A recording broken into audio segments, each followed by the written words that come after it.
आज आपण पार गावामध्ये आहोत आणि आत्ता आपण पाठी बघताय की इंजिनिअरिंग आर्किटेक्चरचं एक जबरदस्त उदाहरण आपल्याला दिसतंय. आणि हा ब्रिज आहे शिवकालीन, शिवाजी महाराजांच्या काळातला. म्हणजे जवळपास 350 ते 400 वर्ष जुना हा ब्रिज असावा. आणि ह्याला आर्क्स आहेत. आणि ज्या पद्धतीने हा ब्रिज बांधलाय, इतका विचार त्यावेळी केला जात होता कोणत्याही प्रकारचं स्ट्रक्चर बांधताना, ह्यावर विश्वास नाही बसत. आर्क्स जे आहेत हे पर्शियन आर्किटेक्चरमधून इन्स्पायर होऊन आलेले आहेत भारतामध्ये, असं म्हटलं जातं. आर्क्सलाच लागून तुम्ही बघता इकडे थोडं हायड्रोडायनॅमिक्सचा वापर करण्यात आला आहे, की जेणेकरून नदी ज्या वेळेला फुल फ्लोमध्ये असेल आणि पाणी फुल फ्लोमध्ये असेल त्यावेळेला पाण्याला कापलं जाईल अशा प्रकारे. म्हणजे होडी किंवा जहाजीचा जो जो पुढचा भाग असतो तो ज्या प्रकारे केला जातो की जेणेकरून पाणी कापता येऊ शकतं, तशा प्रकारचं हे केलं आहे. आणि ब्रिज ज्या ठिकाणी संपतो त्या ठिकाणी अजून एक स्लोप देऊन एक एक्स्ट्रा भिंत तयार केली. ती ही म्हटली जाते की जवळपास कोणतेही झाड उगवून त्या झाडामुळे, त्याच्या मुळांमुळे कोणताही धोका ब्रिजला पोचू नये यासाठी अशा प्रकारची भिंत अजून एक ॲडिशनल इथे तयार केलेली आहे. आता हे आर्क्स बघूया आपण. हे आर्क्स कसे तयार केले जातात. सुरुवातीला सर्वात आधी जे कन्स्ट्रक्शन केलं जातं आर्क्सचं, त्याच्यामध्ये हा जो पूर्ण फ्रेम आहे, ही जी पूर्ण गॅप दिसते जिथून पाणी जातं, तर त्या ठिकाणी पूर्ण मातीचा भराव, दगड आणि मातीचा भराव तयार केला जातो. आणि तो भराव झाल्यानंतर त्याला असा दरवाजाचा आकार दिला जातो त्या मातीच्या भरावाला.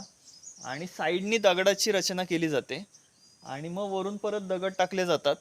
अशा प्रकारची रचना होते.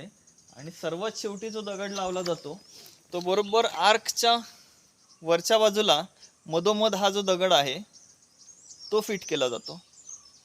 हा दगड फिट केल्यानंतर पूर्ण कमानीचं जे वजन आहे या कमानीचं, तर ते त्या दगडावरती येतं. आणि त्यानंतर मधला जो भराव आहे मातीचा आणि दगडाचा तो काढून टाकला जातो. हा जो मधला दगड आहे सर्वात वरचा, ह्याला कीस्टोन म्हटलं जातं, कारण that is the key to this structure. हा दगड जर पडला किंवा काढला तर पूर्ण स्ट्रक्चर खाली ढासून जाईल. आणि त्या एका दगडावरती, एका कीस्टोनवरती सगळ्या स्ट्रक्चरचं वजन अवलंबून आहे, पेललेलं आहे. बऱ्याच ठिकाणी काही जे ब्रिज आहेत अशाच प्रकारचे जुने, खास करून ब्रिटिश काळातले, तर त्या ठिकाणी कीस्टोनला महत्त्व असल्यामुळे त्या कीस्टोनवरती काही स्कल्पचर्स केले जातात. एक अशाच प्रकारचा ब्रिज आहे, पुढच्या वेळी मी दाखवीन तुम्हाला. कीस्टोनला इंग्लंडच्या राणीचं चेहऱ्याचं स्कल्पचर केलेलं आहे.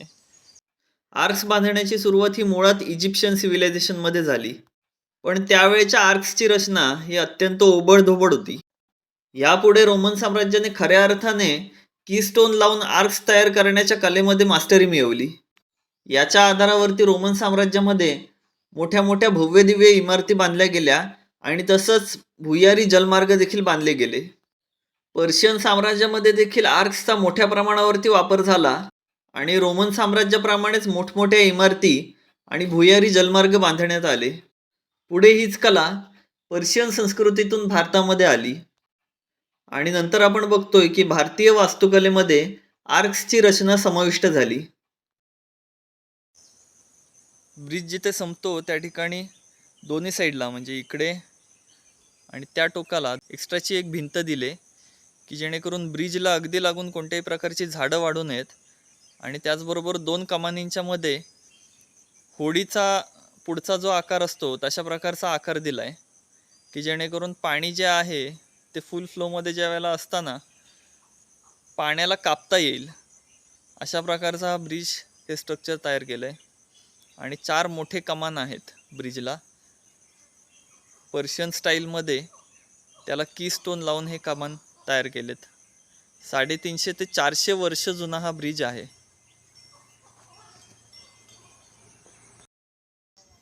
तुम्ही बघताय की ब्रिजची रचना ही किती विचारपूर्वक केली. कारण मगाशी मी तुम्हाला हायड्रोडायनॅमिक्स दाखवलं ब्रिजचं, की जेणेकरून पाणी जे आहे ते कापलं जाईल. तर ह्या साईडला, ब्रिजच्या दुसऱ्या साईडला अशा प्रकारचा हायड्रोडायनॅमिक्स नाही आहे. कारण साहजिकच पाणी हे एका बाजूनीच येणार आहे. त्यामुळे ज्या ठिकाणी अपस्ट्रीम आहे नदीची, म्हणजे ज्या भागातून पाणी येणार आहे त्याच दिशेला फक्त हायड्रोडायनेमिक्स वापरलंय. असा एकदम अत्यंत इंटरेस्टिंग असा ब्रिज आहे.